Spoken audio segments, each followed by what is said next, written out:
Thanks for clicking play. Don't forget to like, share and subscribe. And if you enjoyed this content, share it on your social media. Help us get 100, a couple of thousand subscribers. That's what it's all about, sharing information, especially at truth level. This week's episode, we're going to delve into E.S.P by looking at experiencers, books, and see what's left out there on the interweb, especially now in the times of the war against truth. Okay, so here we go. Let's give it a go, guys. How far into history can we confirm psychic phenomena? How much scientific stuff can we find out there? So this week we're going to take a quick look at the term extrasensory perception. You've heard me mention it in the introductions, the E.S.P. We're going to look at the overall proofs that's been left to grasp a comprehension of what is E.S.P. And if you stick in at the end of the video, you can hear from a true experiencer the wisdoms that they've learned from E.S.P. So this week we're going to just take a quick glance at the likes of these individuals that's left us truths. So we've got Edgar Cayce, John Dee, Helen Blavatsky, Emma Britton, Annie Besant, Rudolf Steiner. We've even got Russell Targ, Ingo Swann and Uri Geller, which will be a really interesting one. Sorry, they were with SRI on the Stargate project. And last but not least, we will speak of Gene Dixon, who worked with Nixon in the White House. So here we go. Edgar Cayce. Edgar Cayce was known as the Sleeping Prophet. And he was the Sleeping Prophet because at certain points he would go into this channeling state and could basically be interacted with to the point where someone would ask him a question and he would come forth with the answer. It was really astonishing. There's a lot of information out there on him, a lot of books, holistic healings, a great deal of helpful information which can be shared very well. John Dee. John Dee was in the 1500s, 16th century, and he left a great legacy, which was basically in regards to what some call the language of angels. And some of it is spoken about as if it was horseshit. Other times it's spoken about as if there's actually some useful meaning. But if you delve into the knowledge, you can actually find cross references through Freemasonry content, Hebrew stuff. There's a lot of connections to the Book of Moses as well, which is truly interesting. I've put up some screenshots on the pictures from the books. If we take a look at this one picture that's on the screen, you can see in the middle of the screen a hand coming down the way. This is where the term Masters of the Veil comes from in Freemasonry. So you can see a connection from John Dee's books straight into Freemasonry. For any of the Masons that's out there, if you just look at that screen, I'm sure you're seeing at least two things that symbolize a connection to Freemasonry.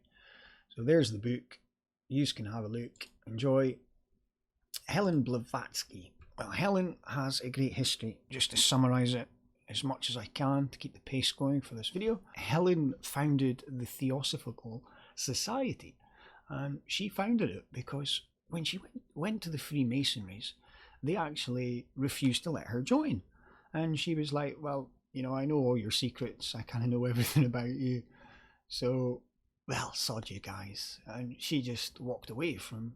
And since then, the Theosophical Society has worked to do humanitarian acts to make a difference in the world, to stop wars, to try and help kind events unfold. Personally, I would just look at it and read the history and see what lessons you as an individual can receive. There's no need to judge anyone other than by their fruits, their acts. So I've put up wiki pages. As always, I'm trying to use information that's in your face rather than delve deep into it. Here's an ancient book that was used among them.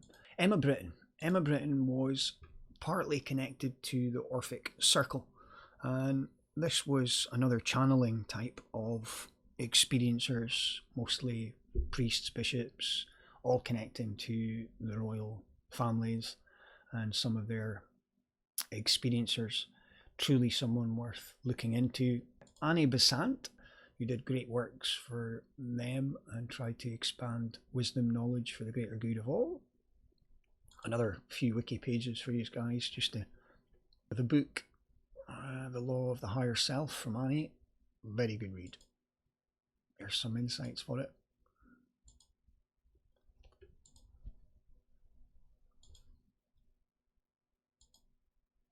So moving on, Rudolf Steiner. Rudolf was one that was interacting with all societies, the Theosophical, Freemasonry, religion, so on, and he set off to create his own society, which was anthroposophy. Good word for you guys. And it's basically an interpretation from a Greek word known as human wisdom. Simple. Steiner was, and I'm using wiki pages, Steiner was with us in the early 19th century, left some really great stuff for you guys to learn about, even architected his own building. He was definitely one that wasn't scared to write a lot of truths and leave us a lot of legacies. His building burnt down at one point and it was reconstructed with concrete. It still stands there to this day. It's a monument held as a legacy, and really looks a weird building. You'll see some pictures later on the slides. So his books that I thought some might find benefit from was Cosmic Memory. There's another one, The Way of the Initiate. The Cosmic Memory speaks of basically the Akas records, and there's great value in there for everybody if you can go through it and slowly absorb. I mean, it's always worth reading these things 2 or 3 times. It's never one read and park them. There's some key pictures of the book. This is a picture from The Way of the Initiate book, which I thought was quite kind of interesting. Here's an insight to it.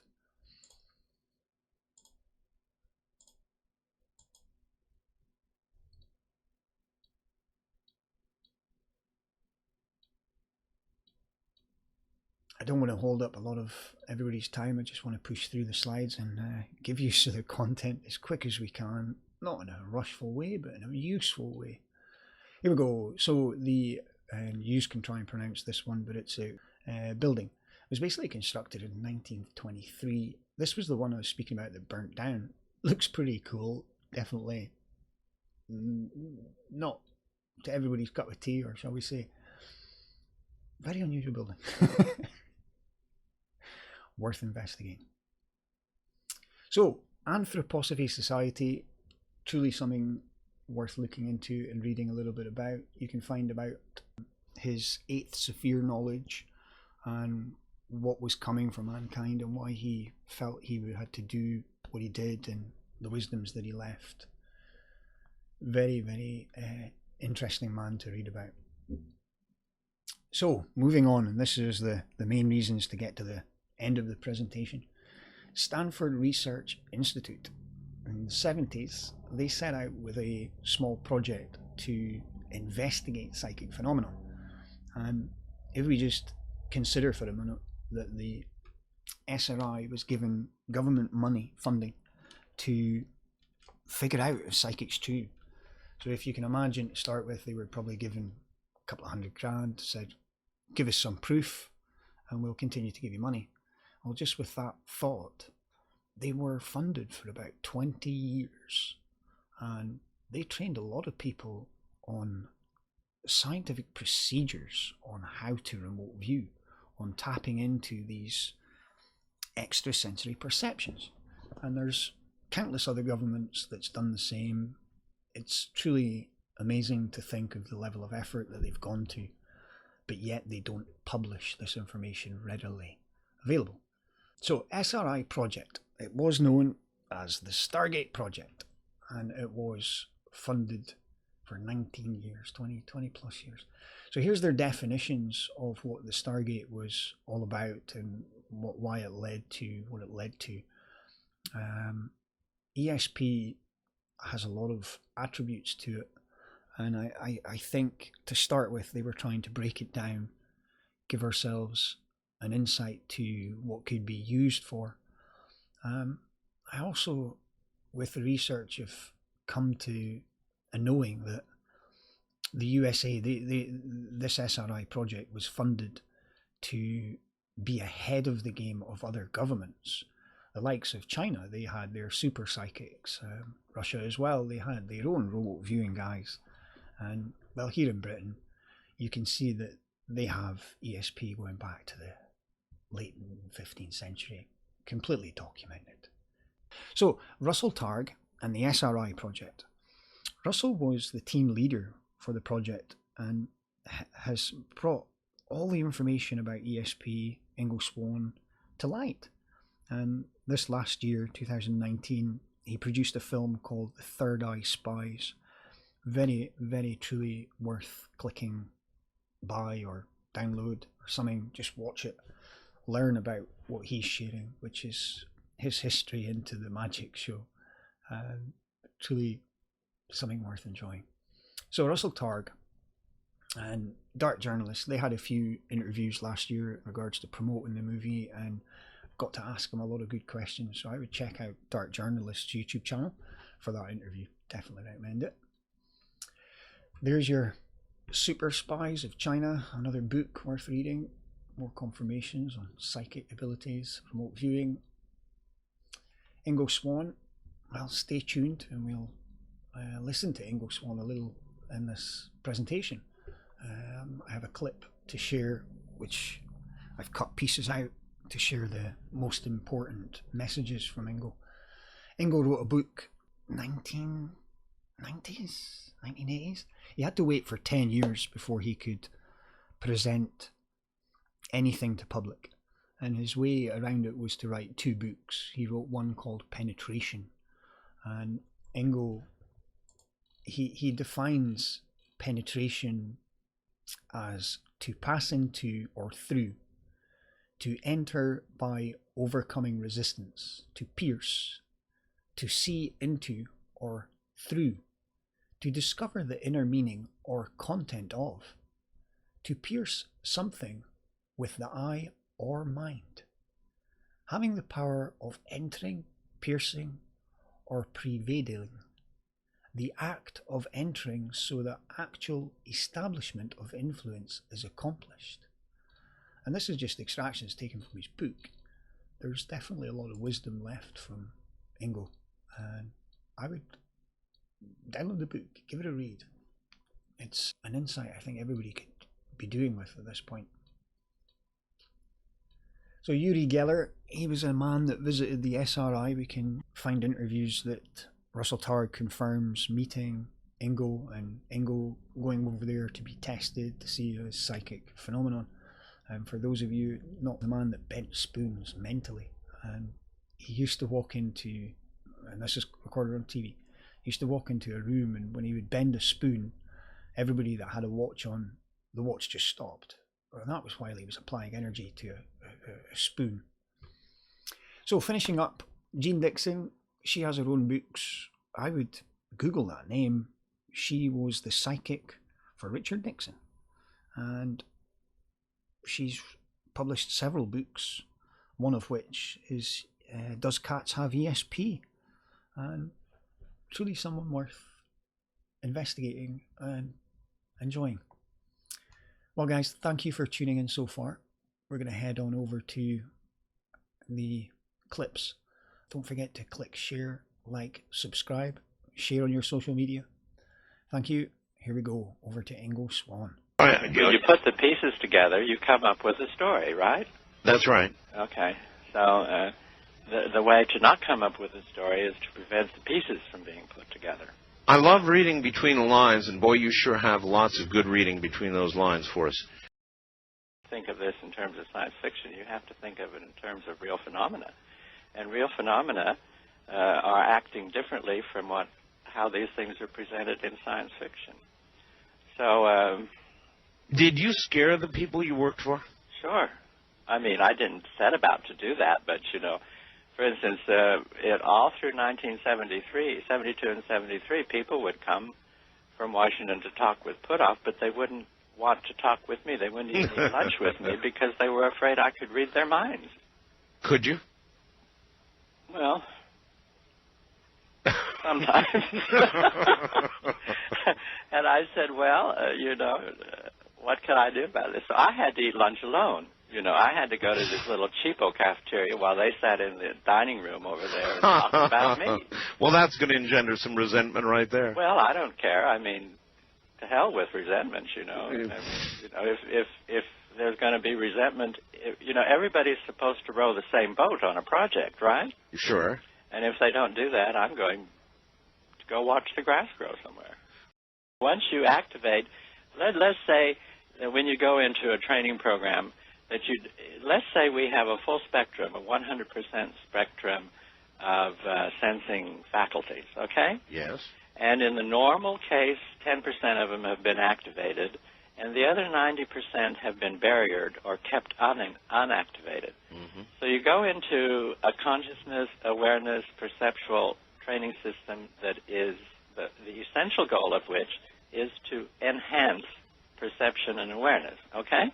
Okay.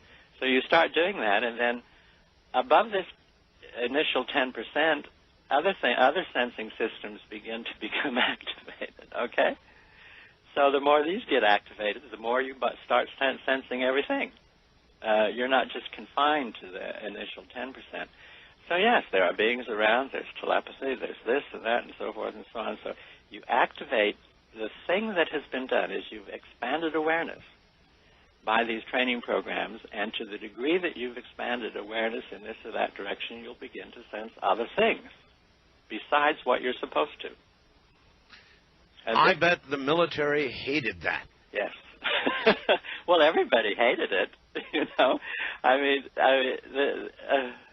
this just takes down all the walls and barriers, And so the only defense against this from happening is for the powerful few, the power structures, and so forth and so on, is to discredit 90% of our sensing systems. The only problem with that is that they know that people like you are still out there. They know about these sensing systems. That's what they know about. And I'm just a jiggle in the system here, And it doesn't matter. I mean, a person can be contained, but if the general public began aware that they're using only 10% of their sensing systems and then made noises about wanting to have more of these activated, then this becomes a real societal problem. And so in the modern West, there's been a great deal of effort to say, no, you only have 5 physical senses, you don't have any more.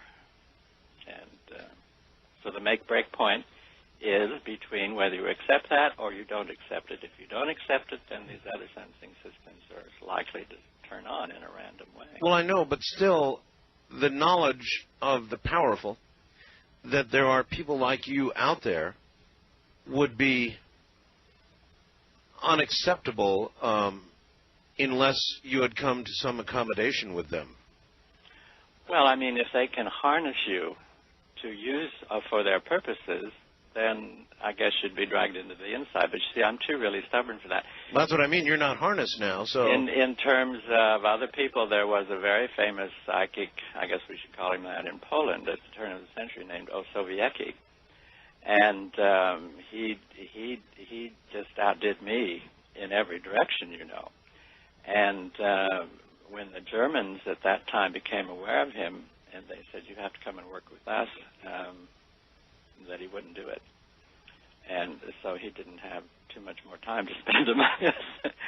So, I mean, there's historical precedent for what I'm saying. I'm not just saying he was I think it. I can show in the past, even going back to some really big, ugly societal sequences, that power, if power is to be held in the hands of the few, then the rest must be somehow depowered. And the way to do that is to confine their perceptual systems to smaller orders. But they're never really going to harness people like you, because people like you are going to refuse to be harnessed. You're in a different realm. So it's not just Ingo, it's a lot of other people like Ingo, or with some portion of Ingo's abilities.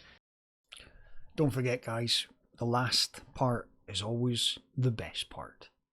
And as we like to say here at All for Synchronicity, the show never ends. So make sure you tune in next week to find out the next episode on our series of delving deeper into truths and books content. This final section, we're going to listen to Ingo Swann speak about Sanskrit knowledge, which he has found use and connectivity in the wisdoms that he researched. I hope you enjoy, guys. Thanks for tuning in. See you soon. The term city is translated in English with very good authority for many, well, a few centuries anyway, as an attainment. And I personally believe that's a bad choice of words, because it should be translated a little bit more as becoming in an awakening of some kind on the intuitive levels. Anyhow, they're called attainments in the literature: the act of attaining, the condition of being attained, something attained, and an accomplishment. I shall now pick a few of these cities and taken from the Sutras of Patanjali. Are you all familiar with that? Do you sleep with it under your pillow? Yes. Try. They're all about the cities. It's all about the cities. Sid Heath. And he's got X amount of sutras. I forgot how many sutras there are. Tells you how to get out of one of the sutras tells you how to elevate out of the interpenetrating, entangled mind, for instance. Others tell you to do this and how to do this and so forth and so on. And the sutras in Sanskrit mean thread. There's a thread, we can think of it as a thread of consciousness. And there are these little beads on it. And each one is a sutra. It's all part of consciousness. Oh, there are 95 sutras in his book.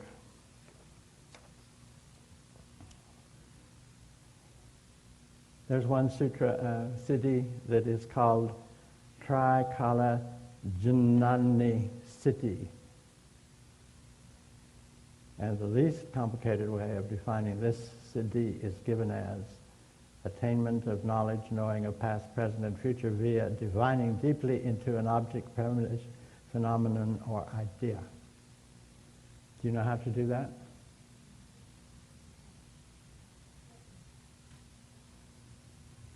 I'm not quite sure I do, but I thought I'd ask you anyway. There's the dharana siddhi, concentration, the binding of deep consciousness awareness to one place, object, or idea until all aspects are revealed. We have hints of that in remote viewing, by the way. Do we not? There's the dhyana siddhi, a type of non-objective meditation or contemplation which releases you from the more undesirable lokas, such as matter, entanglements, and desires and passions. And then there's the samadhi siddhi. You have to work to attain these, you see. The balanced state to hold together completely, being one with, so as to attain unities of deep perceptions. Samyama. Oh, sorry, I missed that. Yeah, samyama, which transcends the plane of consciousness directly focused on gross physical matter only. Do you think this is not going to be rediscovered maybe 100 years from now, because we have all of these interpenetrating universes confirmed by science?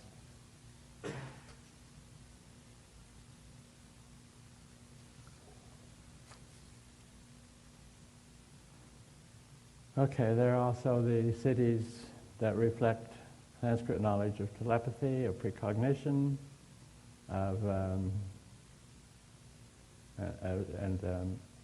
clairvoyance and traveling clairvoyance. which was a term that was replaced simply by clairvoyance, and the traveling part of it got lopped off, and it got to be conceptualized in the recent 30 years as out-of-body travel.